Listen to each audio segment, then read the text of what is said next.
Okay, so we're going to go through the disassembly of an ETA 7750 movement.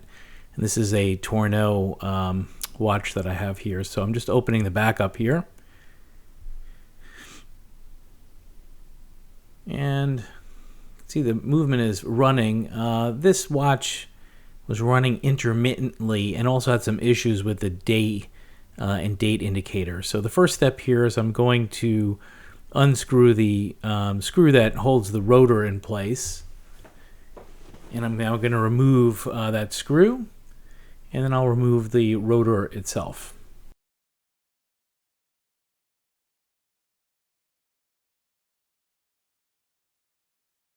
Well, look what we see over here. That is a screw head floating around in the movement, and I can assure you that that is going to be contributing to some of the strange behavior that we are seeing with this particular movement. So we'll have to find where that screw head came from. Now I'm inspecting around here. Well, the first thing here, I'm going to remove the stem of the watch by pushing down on the release and removing it. And this is the movement retaining ring. And look at this. This is a case clamp that's floating around. So that screw head that we found was clearly holding this case clamp in place.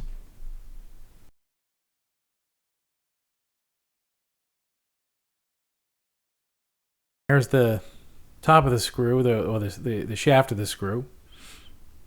So I use a very small pin vise here, and fortunately I'm able to grab the shaft of the screw and remove it. And there's the screw. Get it into focus over here. So we'll have to replace that. I just use a piece of pithwood here to support the movement as I turn the watch over and then lift the case right off of the watch.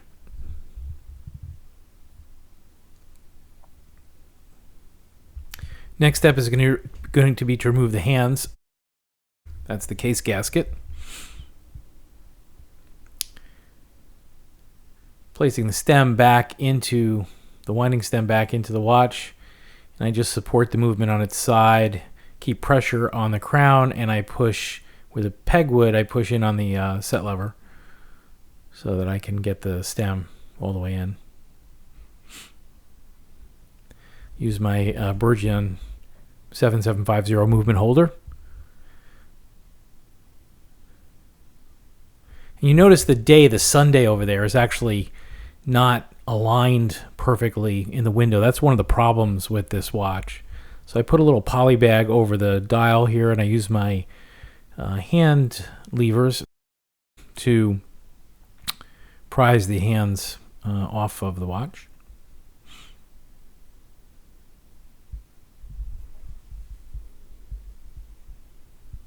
You kind of want to rotate these in opposite directions to do this.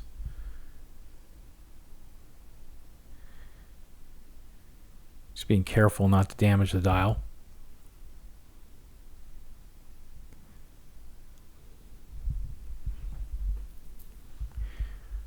And remove the minute and, well, the sweep seconds hand, the chronograph hand came off already, and there's going to take the minute hand off. Being careful not to scratch anything. And the hour hand. Now getting these small, the seconds indicator and the hour recording hand and the minute recording hand, you really need some really good small chronograph hand removers. So these, I believe, are Horotech levers, and they are just small enough to get right underneath these hands, and it's very gentle. It's all it requires to free these up.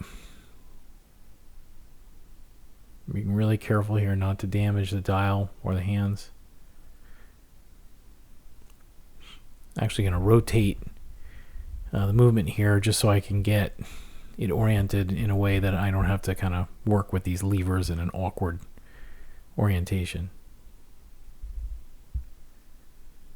Well, That should do it.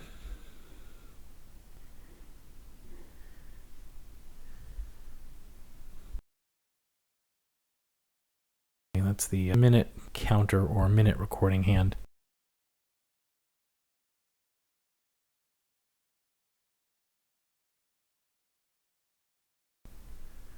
This is the second hand.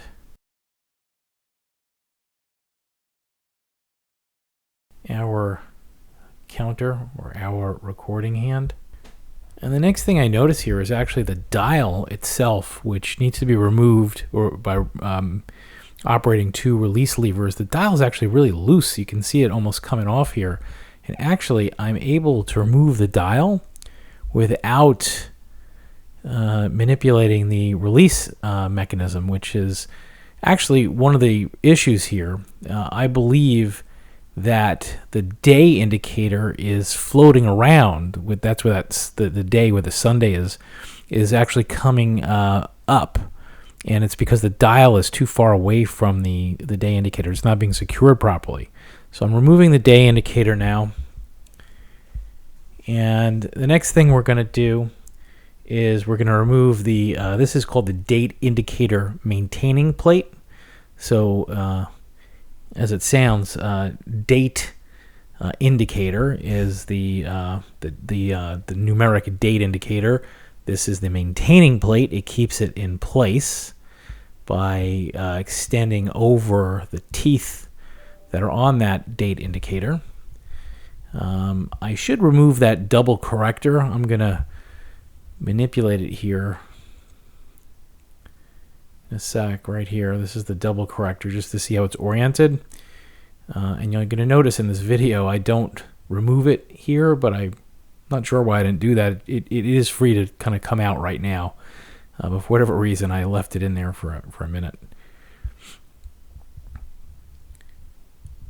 So next we're going to remove the other maintaining plate, and this second maintaining plate here to the right of the screen is called the date jumper maintaining plate.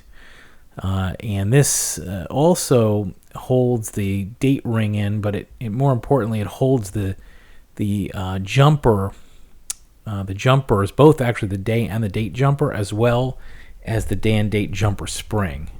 You'll see this. You do need to be careful removing this. Sometimes that spring can be loose, and you don't want it to ping away. So do this with some caution. These are very small screws, so being careful not to lose those screws.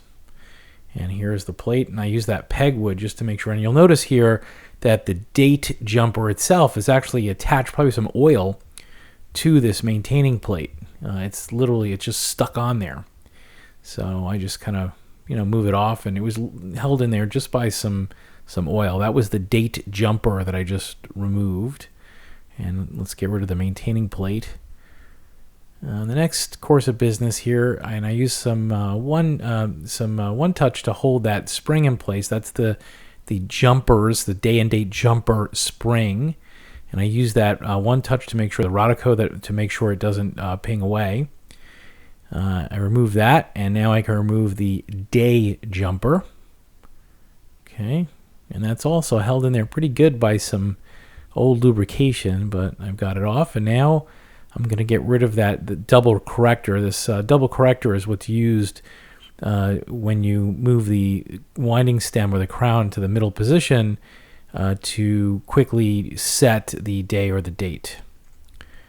So now the actual date ring is free to be removed. And there it is. Going to be really gentle with that. Make sure you don't want to scratch it. And next we can remove the calendar platform itself. This large plate is called the calendar platform. It's secured with 3 screws.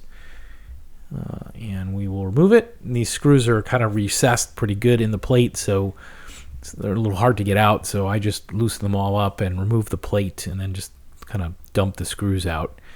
You just want to make sure you're gentle, and you don't want these screws to fly all over the place. On a relative basis, these screws are pretty large.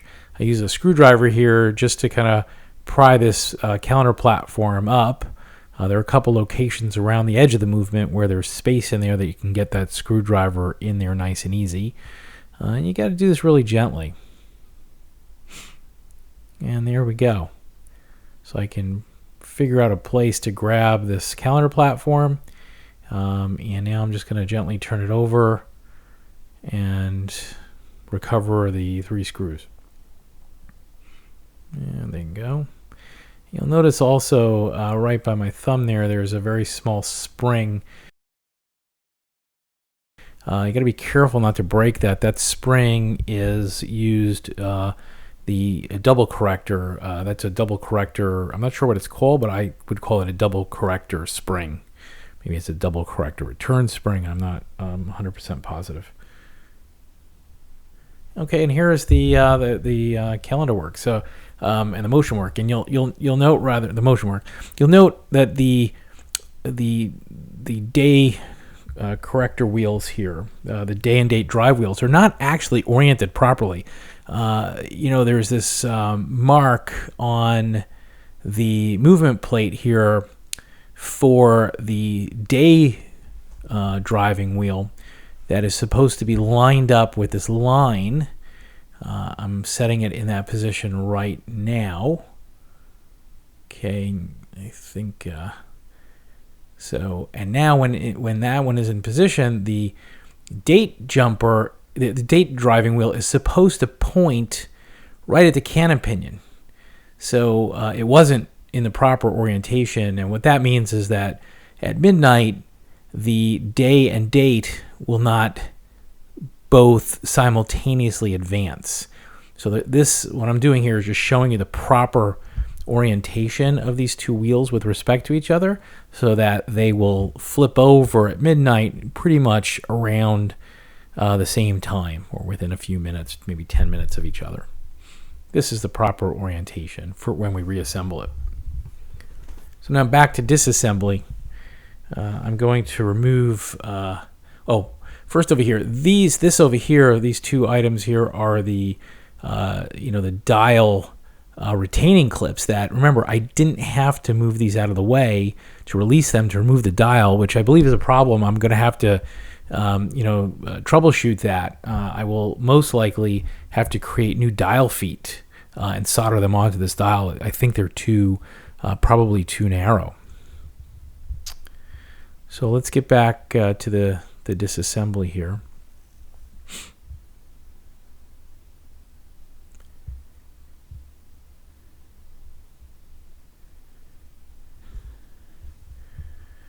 I'm going to use this little piece of pegwood just here to make sure I don't lose the spring over here. First thing I'm going to do is remove that is the hour counter, otherwise known as the hour counting wheel. Next is the hour hammer spring, and that's really pretty easy to remove right now. Just comes right off. You have to be careful with the orientation. Next up, that's the hour hammer itself. Okay, trying to find a good place to grab it. This is the hour hammer. It's used to reset the hour counter back to 0. And this over here is the hour counter lock. And this keeps the hour counter locked at the 0 mark when appropriate. And over here, I put this into slow motion. This is the, you'll see it just flung away there in slow motion. That is the, what do we call that piece? The hour hammer operating lever. So that just flung away from me because I grabbed it very poorly, but I found it again. And now I'm going to remove the day and date driving wheels. These just come right off. Next up is the hour wheel, and the free cannon pinion is inside. Again, there's a little bit of lubrication in there that's holding it in, so I'm just going to push it out so you can see it. So there's the hour wheel is going to come off here. Hello.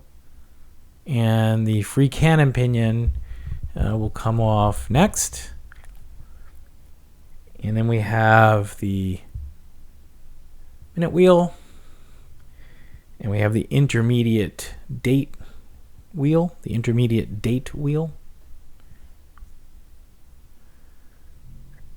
And you'll remember, as I just pointed out, you have this is a free cannon pinion. It is not, it doesn't require a cannon pinion remover to remove. It floats freely on that center post.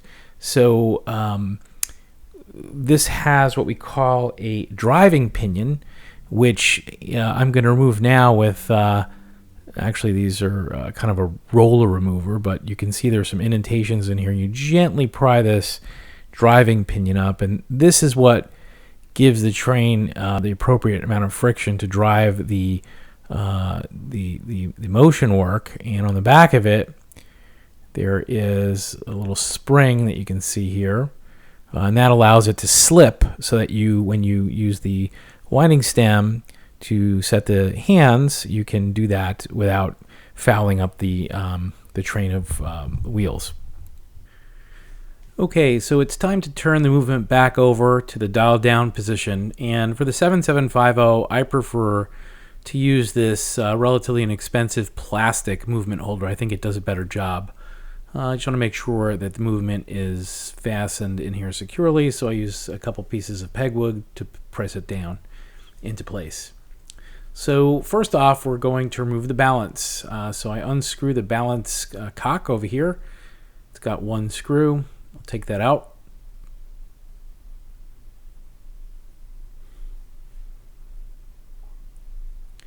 And then we just carefully lift off the balance cock and make sure that we don't foul the hairspring as we remove the balance assembly and the hairspring as well.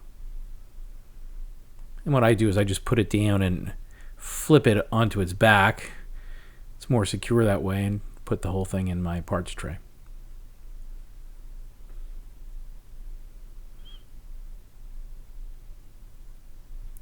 Okay, so now before we remove the automatic device bridge, we have to release any tension that may be in the automatic winding unit. So there is a very small stop click spring here that I'm just holding the winding crown and releasing that spring and then letting it slowly wind down. This is the hammer spring, which puts pressure on the hammer that's used to reset the chronograph and the minute counter to the 0 position. A lot of tension on this spring, but it comes off pretty easily, and then you just manipulate it so that it is released.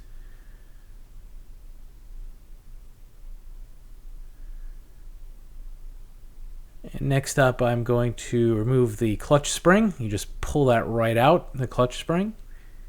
And now I should be able to unscrew the 3 screws holding the chronograph bridge in place. I'm sorry, the automatic device bridge. We'll get to the chronograph bridge in a little bit.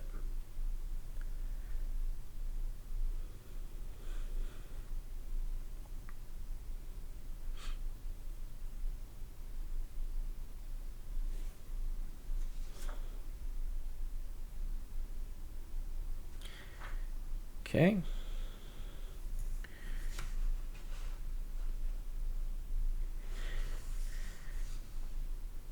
And we'll lift off the automatic device bridge.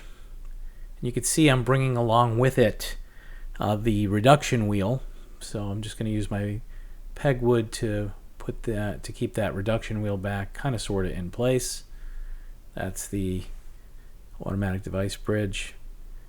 I'll remove now the reduction wheel. The reversing wheel, the very delicate part here. And now I can remove the hammer. So the hammer comes out now.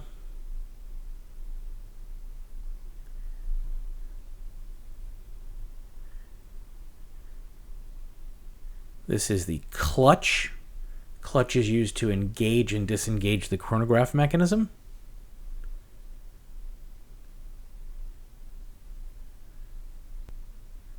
The chronograph wheel, which is what drives the chronograph seconds hand. Underneath here there is a friction spring for the chronograph wheel that just comes right out. It's a plastic part, so you can't put that in the ultrasonic cleaner like the hour wheel lock on the other side.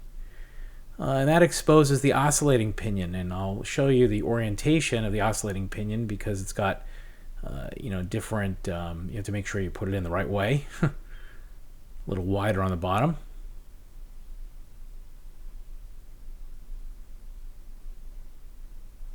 Next, this is the minute counting wheel, or the minute recording wheel, and the chronograph minute hand attaches to that.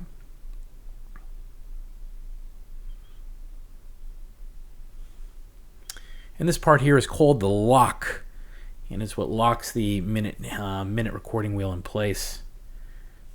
And before I do anything with that lock, first I'm going to release the tension on the mainspring by holding the click spring back. Well, first I'm going to keep pressure on the winding stem, the crown. I'm pulling out the click spring and letting the power in the train in the mainspring down, in a controlled fashion. And now all of the power is out of the mainspring, and I'm now free to remove the pallets. So I will remove first the pallet bridge, and you often hear of this referred to as a pallet cock, but since it has 2 screws, it's actually a pallet bridge. A cock has 1 screw. So I'm removing the 2 screws on the pallet bridge.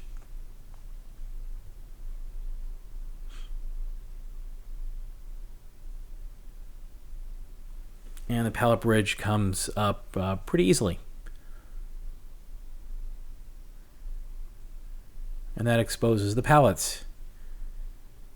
Carefully grip the pallets by the shaft and take that out of the way. And now I'm removing the chronograph bridge. There are 3 screws that hold the chronograph bridge in place.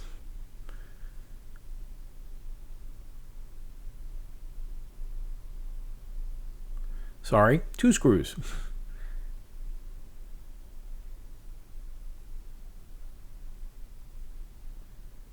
And I can now gently remove that chronograph bridge or chronograph plate.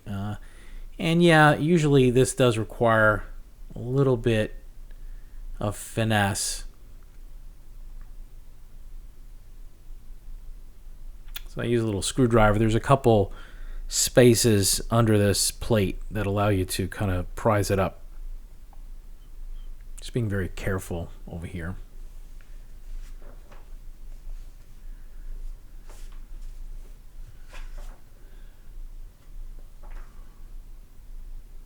And there we go.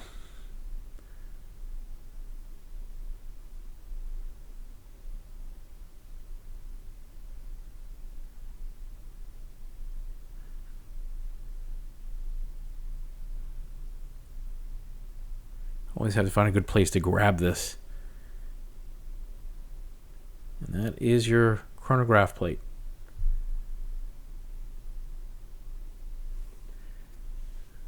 This is the ratchet wheel driving wheel.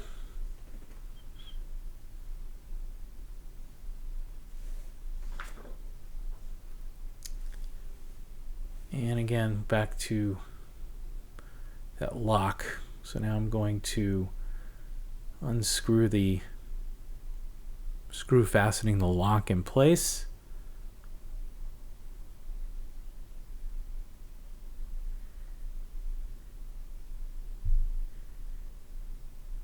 And I'm going to release the pressure on the lock. You can see here it's got a little bit of a tension spring attached to it. So I'm going to hold down a little rotico on top of the lock and then release the tension.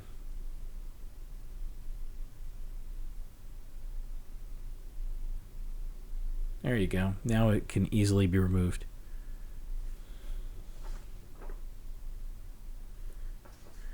And that frees up the minute counter driving wheel.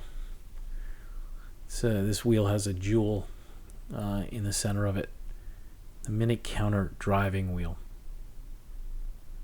And note the orientation here.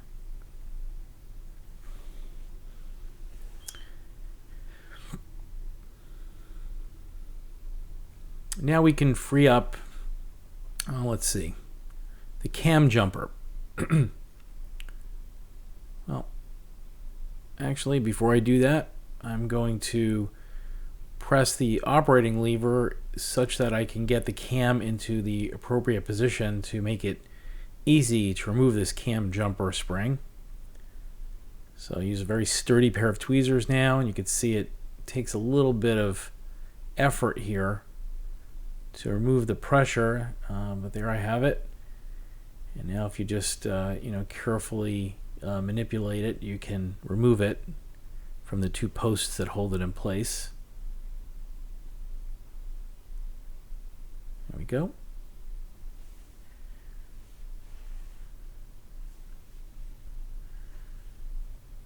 This is the operating lever screw here. This screw, I believe, is the same screw that's used to fasten, the same type of screw to fasten the cam in place. But I'm removing the operating lever now. And once the operating lever is out of the way, you can see the operating lever spring exposed now. And I can get a grip on that operating lever spring and kind of slide it out of the way, and now remove it. And I'll show you the appropriate orientation of that operating lever spring, make it easier to put it back in later.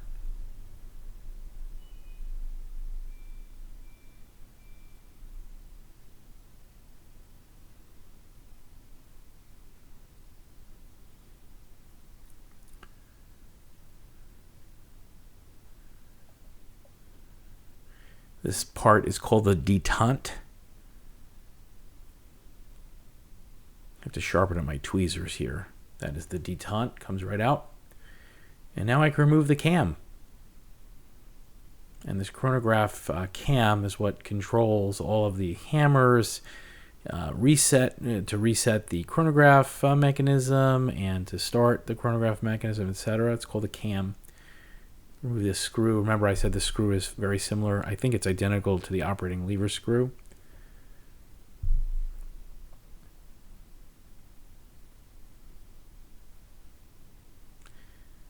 And when we remove the cam, we'll be able to see the crown wheel underneath it. The crown wheel is actually comprised of a crown gear and a core. That's the core that I just touched over there. That's the click spring. Next, I'm going to remove the ratchet wheel. And the ratchet wheel is, the other side of that is the mainspring barrel. The ratchet wheel is what actually winds the mainspring, and that click spring off to the right makes it so that the ratchet wheel doesn't unwind. This is what we used to release the tension in the mainspring earlier. That's your ratchet wheel. You can see the mainspring arbor beneath it. Now these two small screws secure the crown core. So I'm going to remove the crown core.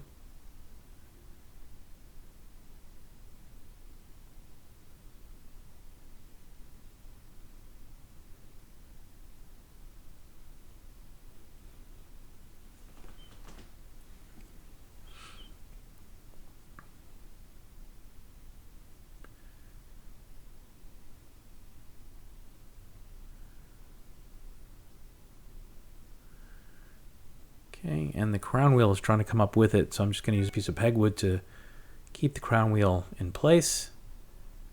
That's the core. And that's the crown wheel. That second operating lever at the bottom is actually riveted to the barrel bridge, so we won't be removing that lever.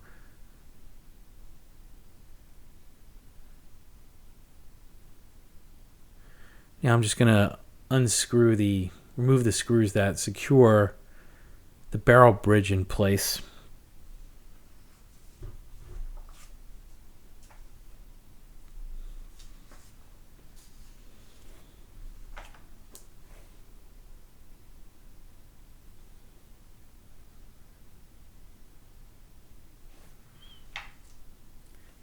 And now I can I'll remove the screws. There's 3 of them.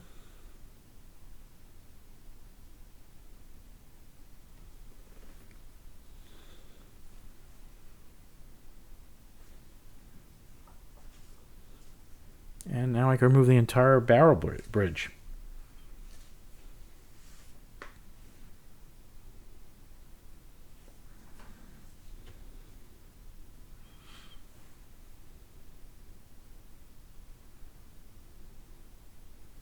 There you go. That is the barrel bridge.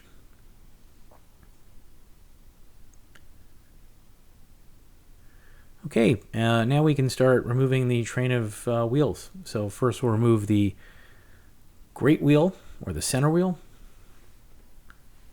This is the 3rd wheel, the 4th wheel, or the seconds wheel, and the escape wheel.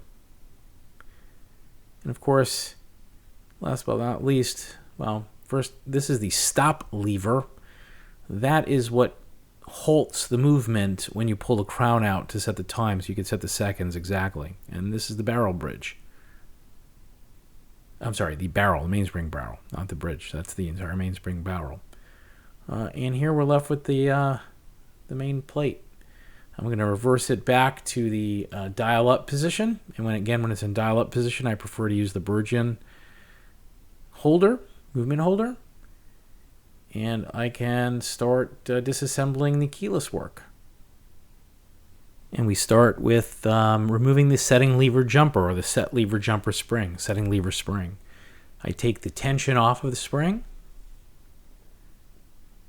with a sturdy tweezer. Now I can remove the screws and it won't jump away from me.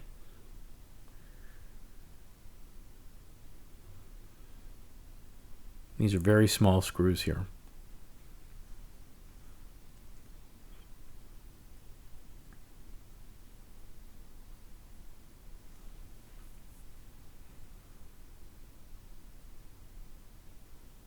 Screw number 2.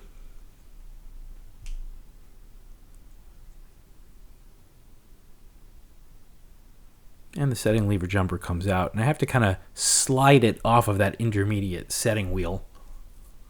I'll remove that intermediate setting wheel now. This is the time setting gear. These things all have different names and different watches. Just call it an intermediate setting gear or whatnot.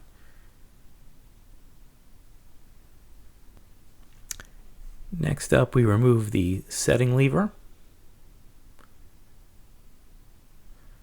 And now I can pull the winding stem and crown out. And there's a little bit of pressure on the yoke, so when I touch this, the winding pinion and the sliding pinion kind of just fall into the movement holder. You can see that pressure on the yoke there. I'm now going to remove that yoke.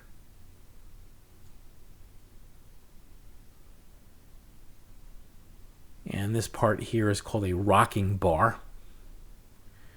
But before I mess with that, I'll find my sliding pinion and winding pinion. And let's go back, put the movement back into the holder. Now I can remove the rocking bar. And the rocking bar is under pressure from that yoke spring that you see here. That also applies pressure to the yoke itself. And I just leave that in. I don't take that out when I do a 7750. And that completes the disassembly. That is a disassembled ETA 7750.